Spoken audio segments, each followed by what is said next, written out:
Sandpaper seems like the most boring tool in your toolbox, right?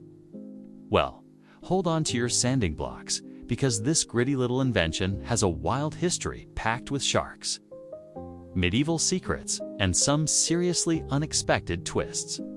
Today, we are diving into the quirky tale of sandpaper. And trust me, you will never look at that rough sheet the same way again.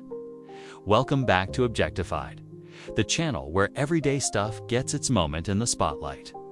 I am your host, and today we are tackling something you have probably used but never really thought about: sandpaper.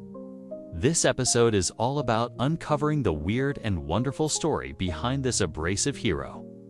From its fishy beginnings to its role in shaping culture, we have a lot to cover.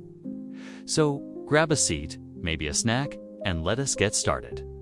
Sandpaper's story kicks off way before anyone thought to stick grit on paper. Back in the 13th century, people in China were already smoothing things out with a pretty wild method. They crushed shells, seeds, and even sand, then glued them onto parchment using natural gums. That is right. The first sandpaper was not even paper as we know it. It was a DIY abrasive sheet, and it worked like a charm for woodworkers and artisans. Fast forward a bit, and across the globe, folks got even more creative. In medieval Europe, craftsmen turned to shark skin. Yes, shark skin. They called it shagreen, and its rough, scaly texture was perfect for polishing wood and metal. People harvested these skins, dried them, and used them as a natural sanding tool. Sharks were basically the original sandpaper suppliers, which is kind of mind-blowing when you think about it.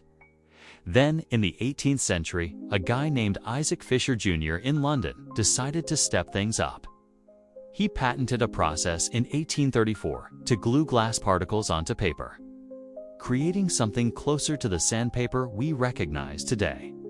That patent was a game changer, turning a random craft trick into an industrial tool. So, sandpaper had its start, but it was not done evolving. In the 19th century, things got serious. The Industrial Revolution was in full swing, and people needed better tools to keep up with all the manufacturing. Enter John Oakey, another British inventor. He took Fisher's idea and ran with it, developing waterproof sandpaper in the 1860s. Before this, sanding wet surfaces was a nightmare. The paper would just fall apart. Oakey's version used a special adhesive and tougher materials, making it a hit with carpenters and metalworkers. Suddenly, sandpaper was not just for dry jobs. It could handle wet sanding too, which opened up a whole new world of possibilities. Then, across the pond in America, the 20th century brought a big leap. Companies like 3 Meters, you know, the folks who make everything from tape to Post-its, got involved. In the 1920s, they introduced aluminum oxide and silicon carbide as abrasives.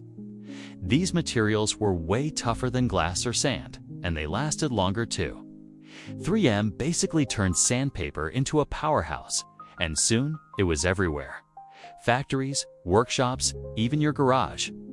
Today, sandpaper comes in all kinds of forms: sheets, belts, discs, even sponges.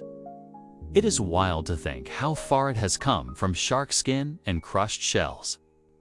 Now, let us talk about how sandpaper has rubbed its way into culture.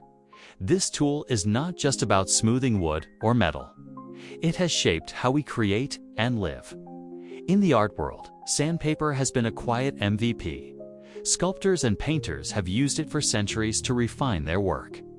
Renaissance artists, for example, sanded down panels to prep them for painting, making sure every brushstroke popped. Without sandpaper, some of those masterpieces might not look quite so masterful. And it is not just high art.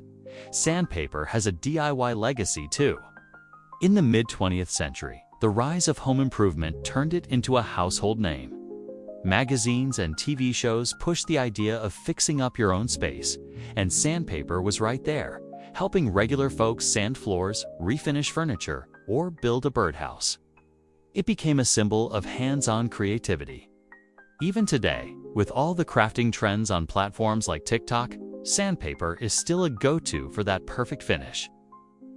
It is low-key one of the unsung heroes of human ingenuity, quietly making everything from guitars to skyscrapers possible. All right, time for some quirky tidbits about sandpaper that might surprise you. Did you know the grit numbers on sandpaper, like 80 or 220, are not just random? They actually tell you how many particles fit through a square inch of mesh. Lower numbers mean bigger, coarser grains, while higher numbers mean finer, smoother ones. It is like a secret code for how rough or gentle your sanding will be. Here is another weird one. Sandpaper once doubled as a kitchen tool. In the 19th century, some folks used coarse sandpaper to grate nutmeg or other spices when they did not have a proper grater. Talk about resourceful. Oh, and get this? During World War II, sandpaper played a sneaky role. Factories churned out special abrasive sheets to help camouflage tanks and planes. They would sand down surfaces to create patterns that blended into the environment. Who knew sandpaper had a military side hustle? So, there you have it. The quirky, gritty, and totally unexpected history of sandpaper. From shark skin in the Middle Ages to high-tech abrasives today. This humble tool has been smoothing out the rough edges of history for centuries. It has shaped art, industry, and even our homes, all while staying pretty under their radar. Next time you pick up a sheet to sand something down, maybe give it a little nod of appreciation. It has earned it. If you enjoyed this deep dive into sandpaper's wild past, hit that like button and subscribe to Objectified for more stories about the stuff around us. Got a favorite quirky object you want us to explore? Drop it in the comments below. We read every single one. And if you want to catch up on our other episodes, check out the playlist linked in the description. Thanks for hanging out with me today on Objectified, and I will see you in the next one. Until then, keep appreciating the little things, even the rough ones. Take care.